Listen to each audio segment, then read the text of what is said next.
Pre-COVID-19, CFOs primarily focus on reporting historical financial performance. Now, the CFO of the post-pandemic is one who embraces emerging trends and leads organizations in understanding the shifting priorities to shape the future of the company and the industry. In the months and years ahead, the CFO must significantly evolve to keep up with the ever-changing environment. To be successful in this environment, CFOs need to apply predictive thinking, adopt a strategic view, and increase their focus on forward risk assessment and contingency planning. Future CFO recently caught up with Rangnath Deshpande, CFO ASEAN for DXC Technology, to discuss the challenges and opportunities CFOs must wade through in the run up to 2024. Thanks for meeting up with me today, Ranga. Now, there is a productivity survey that reveals that 70% of organizations view technical debt as having a high impact on their ability to innovate. How serious is this technical debt today and into 2024, and how should CFOs balance the desires to innovate at the same time control in the coming years? Tech debt is, I'll say, it's a very serious issue today. Okay, and not it's just for today. It was in the past, it's present, and it will be the future issue also. So when I look at the technical debt, it's more like for me, it's a white elephant. Okay, so the white elephant is where you just need to continue to maintain it. Okay, but the productivity is not there. So that's where the technical debt is kind of the concept is coming out, right? So it hampers the productivity, it hampers us to move to the modernization. Okay, and this will stop the digitalization and to adapt to the new agile systems. So that's where the tech debt is, and it is going to be an issue in the future.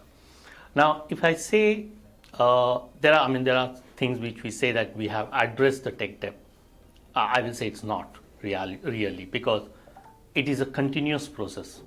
It's not that one particular year we'll say we have achieved the tech debt control. No, so it's a continuous process. Why I say it's a continuous process, that's where the control things comes into, where the investment into the tech is in a long-term, it should be aligned to our long-term vision of the company. So as much as when we align these two, then the new technology, whatever we are investing in for a company, it's more that investment goes into the long-term vision instead of making short-term decisions. So quick fixes. If we go into the quick fixes, then surely the tech debt will be keep increasing, right? So that's one of the important basic, I will say, we need to control that way. The second thing which I will see from the invest in the resources to regularly evaluate the tech debt. So find out which system is going to be a concern for us in the coming future, and then there has to be a regular investment on that. So there has to be some resources need to be allocated to find out these things. So because we do a short investment in that, but try to find a bigger impact in the future. So that's one of the things where as a CFO we can control. Then look at the investment to the ROI. Right? So what investment we are thinking about to do in the technology, how much is the return on that investment is expected, and has that we are getting the right thing back to us. So that's another thing which comes in as a CFO's role to look at whether that ROI is coming out from there. The most important for a CFO when it comes to a tech debt discussion, collaborative approach with the CIOs and CTOs, because they are the one who are coming up with a requirement of the technology, and that they will be the one who will be looking at the future landscape of the technology, and CFO has to align that with them. And when you're aligning with them, as I said, the first point, the long-term vision of the company and our technology investment, along with the collaborative approach with this team, which is going to help control the tech debt. Again, having said that, are we really going to control the tech debt? I'm not sure about it. But my view is that it's a continuous process. Every day when you get up, you will have to see what we have invested, whether it is an agile, and will it adapt to the new technologies, because the technology is changing rapidly, right? It's what we see today. In another 6 months something new is coming up, another 6 months something new is coming up. So we may going to call it out, the tech debt is going to be continuous process of looking at there, and it's not that we can do something changes today and then next 10 years I'm not going to see at my tech debt. No, absolutely not. So we'll have to be a continuous review process, I will call it at. From a CFO point of view, it will look at the long-term vision, have the right technology which is aligned to your vision, which is going to help at least to reduce that tech debt, because that's where you are going within the right product, right processes implemented there, so that your technology doesn't become a burden for the future. Every business, operations, and technology leader we speak to lament the staffing shortage.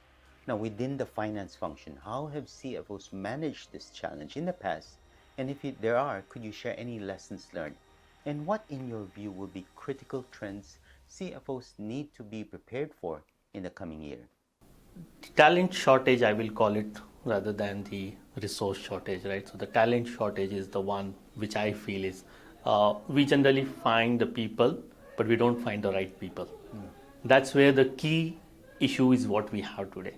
Now, when you have the talent shortage, the one of the thing which comes to my mind, the first thing is look at retaining the existing talent, right? So that's the first thing, so that you don't lose out your existing talent. You don't have the talent in the outside market, so to make sure that your talent is being retained.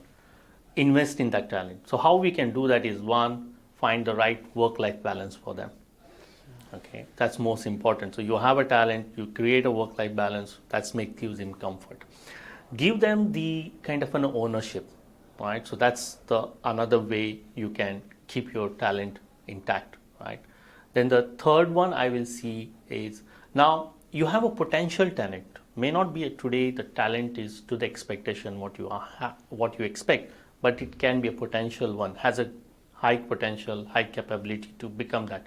So then our approach has to be, invest in that talent, right skills, right? Nurture that talent in a way that you don't have, in the future when these scenarios comes in, where we find a shortage, then the existing pool can help you, and they can be the one who the next. Now these are the one I'm talking about. All is the internal finding, right? I mean, now from if there's no talent outside in the market, it's not that something which we can go and create it. Then it comes to look at our 3 P's, right? So the first P I addressed is people. That's the internal. Next, look at your processes. Now find out which processes can be automated, where you don't need much people intervention there.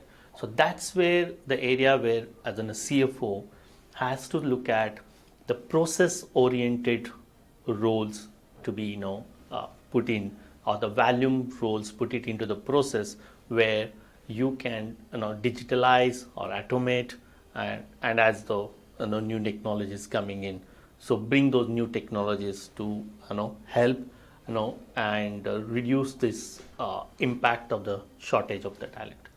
Then the third one is obviously is a product in the 3P. So you need to have a right technology product or right ERP systems with you. So the first 2 things as we are addressing, the third one should not create a more work for us.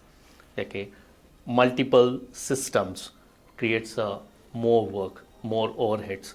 So I think that's the way from a CFO point of view is address the 3 P's, which will help, or that's the way that we are going to tackle this problem. It's not as something we are going to create or innovate something to create more talents.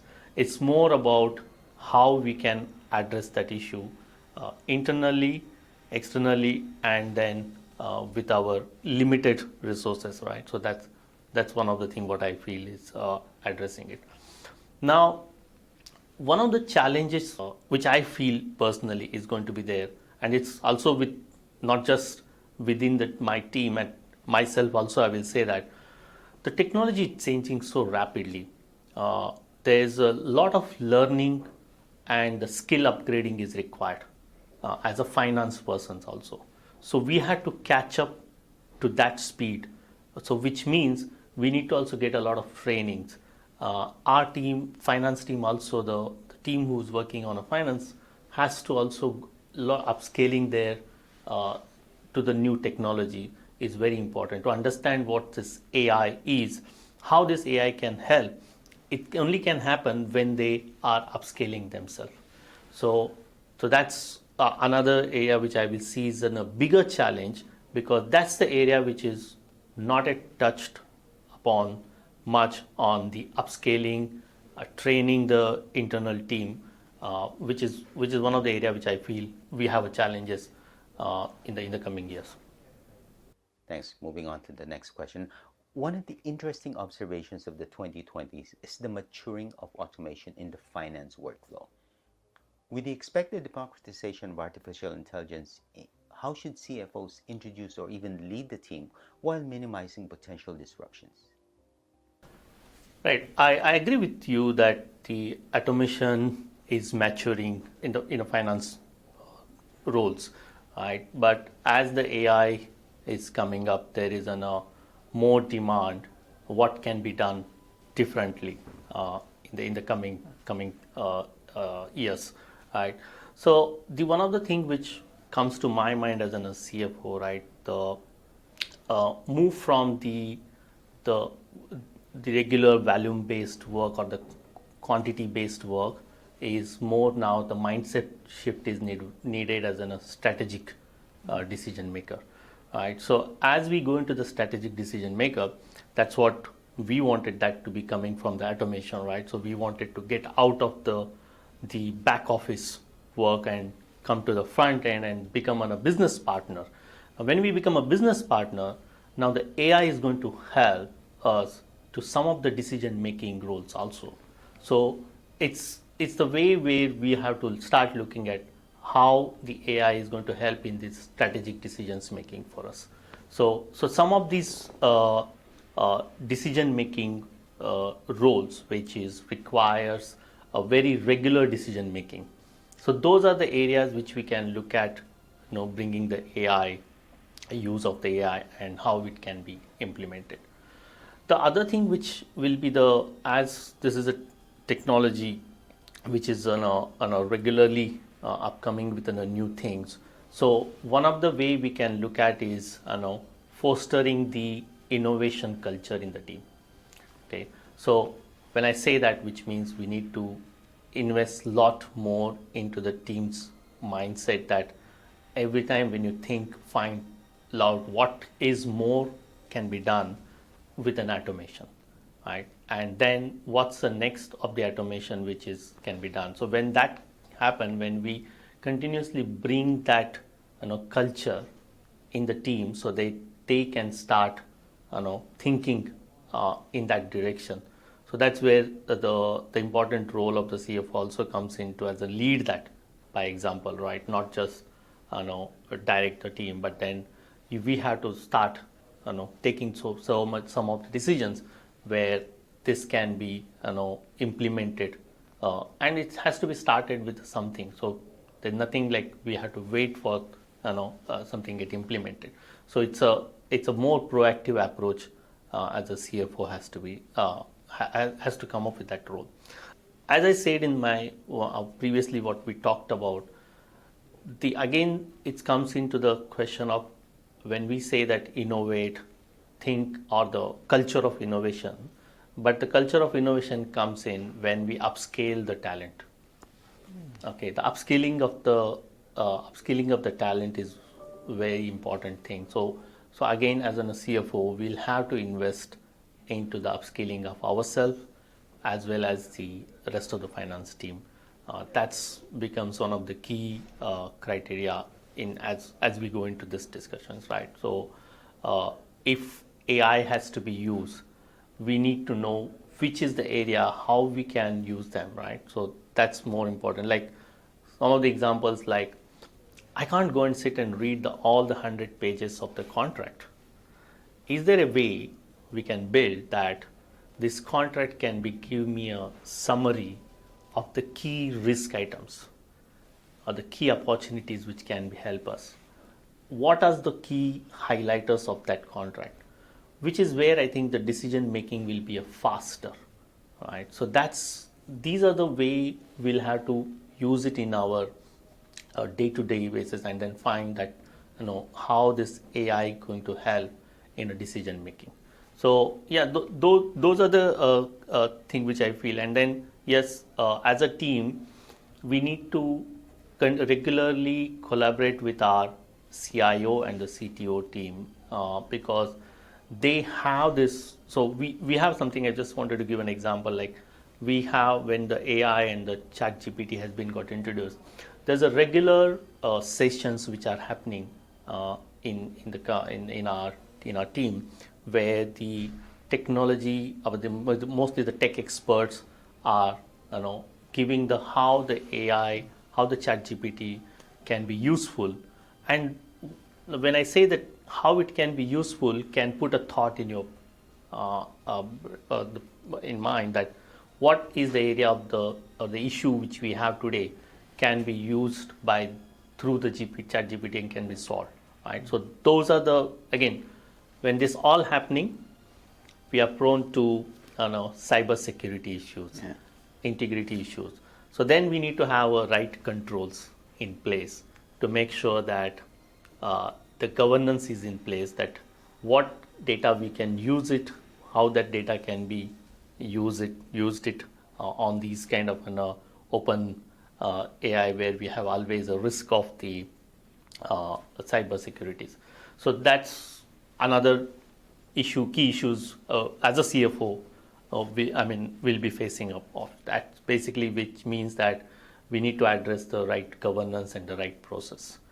And the most, and not the last, but the most important thing is regularly there has to be an evaluation.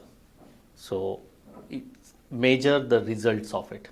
When we say that we want to invest in this, so then we need to start looking at the results, what the outcomes of what we have invested in, has that coming in the right direction, what we expected. Like if we are putting the upscaling of our resources, that's an investment. Are we seeing there is an return on that investment also, by looking at what has been changed after or what are the regular process improvements, or what is that we have invested in decision making roles which we thought that can be automated. What is the benefit we are getting out of it? It shouldn't create an additional burden or additional cost after investing it, right? So that's the other key things which we have to see. The CFO is an executive of many talents. He or she is a strategist, executioner, communicator, negotiator, educator, conflict manager, just to name a few. In your view, what will be critical challenges that the CFO needs to be on top of in 2024? And if you could you share some recommendations for staying on top without losing connection to what is important in the moment? I like the how you portrayed the CFO here. Yes, on a day-to-day basis, so many as a CFO becomes like a key person to collaborate with multiple stakeholders here, right? And that's where mostly the whole thing comes in, because we always say cash is a king, and that's where the CFO role comes in. So one of the things which I'm going to see as a cost inflation is a key challenges which we'll see now. With why I'm saying the cost inflation is a increasing cost through financing costs is going high, as we have seen it happen in the last 6 months, and we are expecting this to continue to see that cost increases. So how, as a CFO, we will tackle this cost increase with given the limited resources? how this particular area is getting addressed is one of the key challenges as I'm seeing it. The other one, as the cost increases, the first thing which is impact is the retaining the talents and acquiring the new talents. So this is going to be the another key challenges for the for specifically from the CFO perspective is as the technology is changing and the roles are sometimes getting simplified and the talents get more attracted to the simplified roles. So which means there are two things which are here is happening, right? Which is basically is a chicken and egg story. Is whether you want to hold the retain the talents or you balance the how you modernize your system so that the team should not feel that it's a cumbersome processes, it's a tedious work environment. Then you make more simplified work, and there they think that okay, I'm contributing more on the decision making rather than just doing the quantity work on a regular basis, where 90% of the time you just spend on doing some data entry, and then 10% also you don't get a time to upscale or reinvest your thoughts, and that's basically where we need to shift that. So that's a key challenges as I'm foreseeing, which is going to come in the coming years, because this will be, and this is an ongoing thing as the technology is not going to stop to change. So this particular thing which will be on a regular basis will come in. The third thing which will happen in the when we talked about cost and the people, profitability is the key concern which will be coming in. Now, because as we have to go into the market and as an art market has to sell, I mean the revenues has to grow, but then eventually your cost is increasing.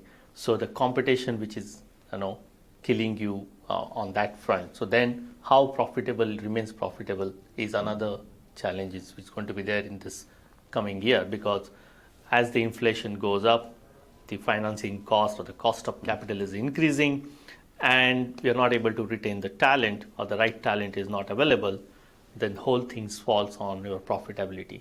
So it's again the third thing. It's all cascading impact, I'll say, but then it comes to the profitability impact. So that is the biggest challenge. So overall, if we start looking at all these challenges, the one of the way to address, I mean, it's not that you will address it in one shot, but the one of the things will be start looking at how digitalize our processes, how automate our processes, what we can, right technology we can use it in our day-to-day activities, so that we can reduce the cost. We also can, as we are talking about the infrastructure costs are going up, the other ways to look at is remote working, or I will say it's not 100% remote working, that could be a flexible working, right? So it's a work from home and then work from offices in a flexible way, which it also gives two benefits to us, right? One is the benefit of infrastructure cost reduction, but it also gives the other benefit, which is the intangible benefit, where you are giving a flexibility to your talent, who feels that is another perk. It's an intangible perk, but it's actually good because the employees get the benefit of indirect benefit out of it, and that's where those are the areas which we have to see how we can tackle this cost increases, and as well as retain the talent and overall improve the profitability.